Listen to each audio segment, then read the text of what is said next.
Building a house in Zimbabwe is a dream for many people, and there are a lot of factors that you have to consider when planning to build a house in Zimbabwe so that your dream will become a reality. In this video, I want to take you through the cost that you have to consider when planning to build a house in Zimbabwe. Whether you are planning to build a modest house or a luxurious estate, the costs they vary. So you have to consider all the factors when you are planning and putting down the cost of building your house. It's good to plan everything that you do. Plan the costs that are involved. What are the estimated costs? Then you start to build. Don't build your house without all the costs being considered. You end up spending a lot of money and a lot of time to build your house. So to avoid unnecessary delays and unnecessary costs, you have to plan your cost, everything, put them down, then you start building. So here are the factors that you have to consider. Where are you buying your house? The location. The location will determine the size of the house, the quality of the house, and everything for the house. So you have to consider your location.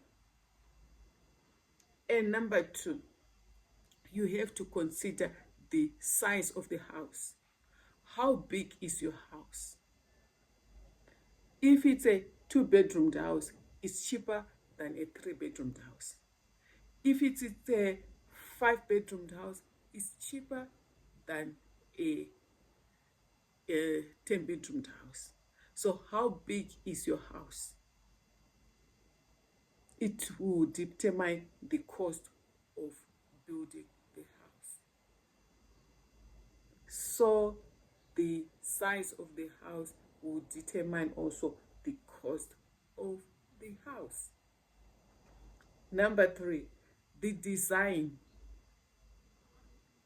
The design of the house will determine the costs. If it's complicated, obviously the cost will be high. The finishings will be expensive. Everything that you'll be using will be expensive. And also consider where you are buying your material. Are you buying your material locally or you are importing? If you are buying your materials locally, it becomes cheaper than importing. Although sometimes buying your things locally has got its advantages and disadvantages, as well as buying your things when you are importing, it has also its pros and cons. So you have to put that into consideration. The cheaper it is, sometimes it's a risky, it's not all that strong, and a lot of renovations will be done. So you have to put that also into consideration. Also consider labor cost. Labor cost, skilled labor is quite good for your house. The prices, they vary.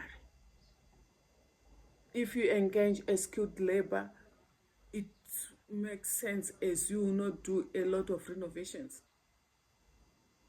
And the prices are a bit higher, but it's worth it for quality purposes. Infrastructure, electricity, water, sewer.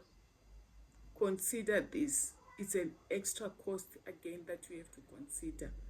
For example, in urban areas, you can build your house like a 3-bedroomed house. It will cost you around $30,000 to $40,000. 4-bedroomed house, $45,000 to $60,000. 5-bedroomed house in low density suburbs, it can cost you around $100,000 to build your house in low density suburb for a 5-bedroomed house. So you have to consider that the size of the house and the amount will increase. as well as the location, as well as the finishings. Let me give you a breakdown of construction costs. 1. Land purchase. In urban areas, it's from 20,000 to 100,000. In rural areas, from 5,000 to 10,000. Number 2, foundation structure. This ranges from $30 to $50 per square meter in urban areas. Okay.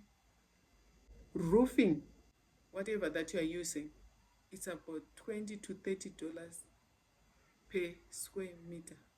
Plumbing, it's around $10,000. An estimate of $10,000 for your. Okay, finishing, that's painting, flooring, tiling, it's about $20 to $50 per square meter. Labor cost, it depends on the area again, but from $20 per day per person to $50 per person per day. So it depends on which area you are. Tips for you to reduce cost of building a house in Zimbabwe. Number 1, plan ahead. 2, look or source your materials locally. It will reduce your cost. 3, look for reputable contractors that will help you. So building a house in Zimbabwe is quite achievable, and it's quite an investment. You can build your house even if you are not staying there. You can rent it out. You can rent it out. People come and stay at your house and they'll pay rent every month. And that house will create money for another house. Next year we'll be building another house. So you'll be like building a house every year using that same house. So it's quite achievable and it's quite an investment. I encourage you guys to build your houses. People overseas, please invest in your nation. Invest in your nations. Build to your country. Build. You make money whilst you're not there. You make money whilst you're working wherever you are. That's the way. An investment that will not expire. A house. It will give you money every month. Money every month. Money every month. That's the way to go.